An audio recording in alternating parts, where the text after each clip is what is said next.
여러분 안녕하십니까? 오늘은 세계 각국의 사전투표 제도를 좀 살펴볼까 합니다. 사전투표, 우리나라 지금 뭐 사전투표 제도에 대해서 사전투표 없애야 된다 할 정도로 많은 부정선거 시비가 있고 논란이 있습니다. 그래서 다른 나라들은 도대체 사전투표를 어떻게 하는지, 있는지, 하기나 하는지 좀 의문을 품는 분들이 많이 있을 거예요. 그래서 우리나라 사전투표 제도가 어떤 문제점이 있는지까지 좀 제대로 이해하려면 다른 나라의 사전투표 제도를 좀 비추어서 생각해 볼 필요가 있을 것 같습니다. 그래서 굉장히 중요한 나름의 시간이 될 것 같은데요. 제가 참고한 자료는 이와 같습니다. 사전투표제의 국가별 운영 현황과 국내 도입 방향, 그 다음에 사전투표 제도의 도입 경과와 그 확대 방안에 관한 연구, 뭐 이런 자료들을 제가 참고했고요. 이게 이제 22대 총선 당시에 여수의 한 사전투표소에 투표하는 장면입니다. 이렇게 사전투표를 특히 호남에서 또는 광주에서 굉장히 많이 참여를 했습니다. 자, 먼저 일본을 보겠습니다. 일본은 도대체 사전투표를 어떻게 하는지 2003년 12월부터 도입을 했더라고요.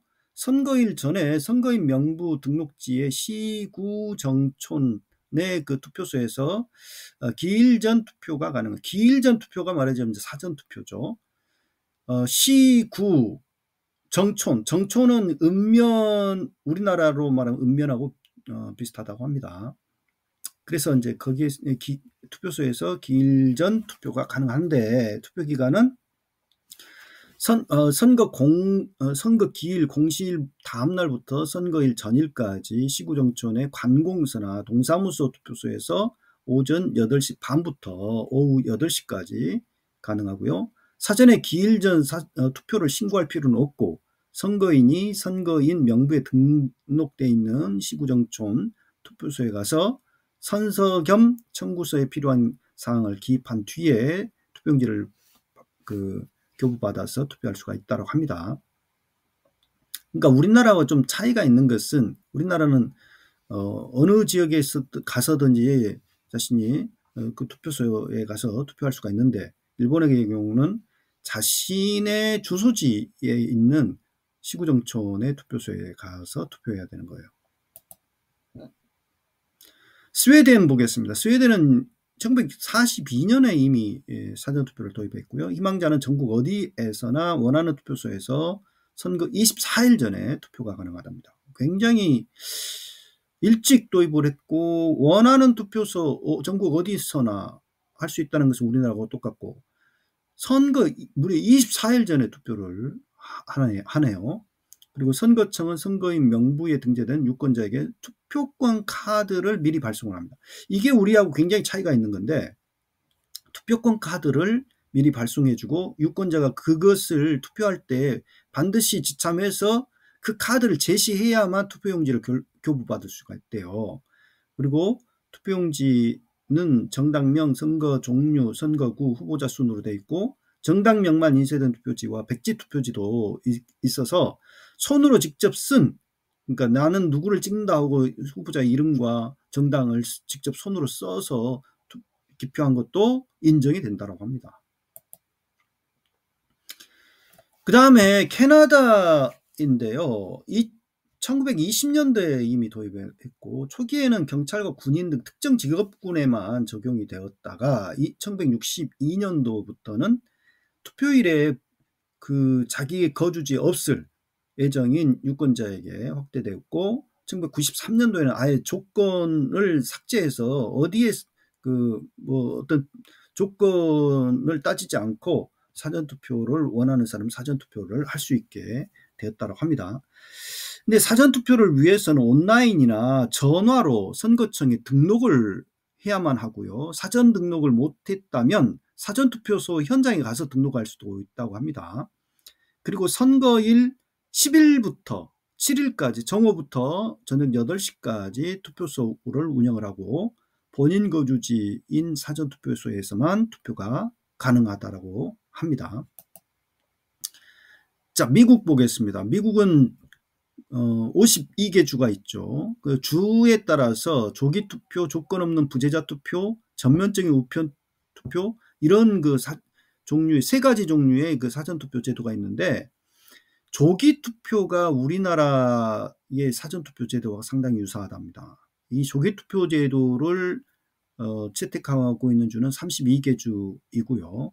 선거인이 조기 투표를 허용하는 주에 가서 별도 등록 절차 없이 지정 시기에, 그러니까 주마다 차이가 있지만은 짧게는 4일부터 길게는 45일까지 사전투표, 그러니까 45일 이전에 투표를 하거나 평균 19일 전에 사전투표가 있다고 합니다. 그때 투표가 가능하다라고 하는 것이고, 미국의 그 사전투표 참여 유권자 비율은 30%까지 증가하고 있습니다. 2008년에 보면은. 그런데 2008년과 2012년도에 대선이 있었는데, 대표적인 경합주 중 하나인 오하이오주에서 조기투표와 관련 광범위한 선거 부정이 발생했어요. 중복 투표가 대량으로 발생했습니다. 그래서 조기투표 제도를 그냥 그대로 실시해야 되는 거냐라고 하는 데 대한 많은 논란이 제기됐다고 합니다. 다음 호주입니다. 선거일에 자국 영토에 체류하지 않는 국민, 그 다음에 중대질병, 허약 또는 근무지를 떠날 수 없는 자, 종교적인 이유로 투표소 방문을 못하는 자 등이 사전투표가 가능하고요. 사전투표를 위해서는 일시적으로 선거인 명부에 등록이 돼야 되고, 투표 방법으로는 직접 투표소를 찾아가서 투표를 하거나 우편 투표를 할 수가 있다고 합니다. 투표소 투표는 선거일 전 2주의 기간 동안에 사전투표소에서 투표가 가능하고요. 우편 투표는 선거 공고 이후 신청서를 작성해서 제출하면 선관위가 투표용지를 발송해 준다고 합니다. 스위스입니다. 한국의 부재자 투표 형식하고 상당히 유사하다고 합니다. 외국에 거주하는 정부 관료, 그 가족만을 대상으로 실시하다가 1990년 중반 이후부터는 일반 유권자들도 다 할 수 있도록 광범위하게 이제는 실시하는 사전투표가 되었다고 합니다. 직접 투표소를 방문하거나 우편으로 할 수가 있다고 하고요. 선거일 최소한 2일에서 4일 전에 실시를 한다고 합니다. 그리고 우편 부재자 투표의 경우에는 투표 참여율이 대도시에서는 무려 60%에서 90%에 이를 정도로 많이 활성화되어 있는 상황입니다. 자, 사전투표를 실시하지 않는 나라들도 있습니다. 지금 OECD 국가 가운데서는 대표적으로 영국, 독일, 이탈리아, 네덜란드, 스페인, 브라질, 이런 나라들이 사전투표를 실시하지 않습니다. 이들 나라는 사전투표가 없는 대신에 부재자 투표, 우편 투표로 선거일에 투표를 못하는 유권자의 선거권 행사를 보장하고 있다고 합니다. 우리도 2014년 이전에는 그렇게 했죠.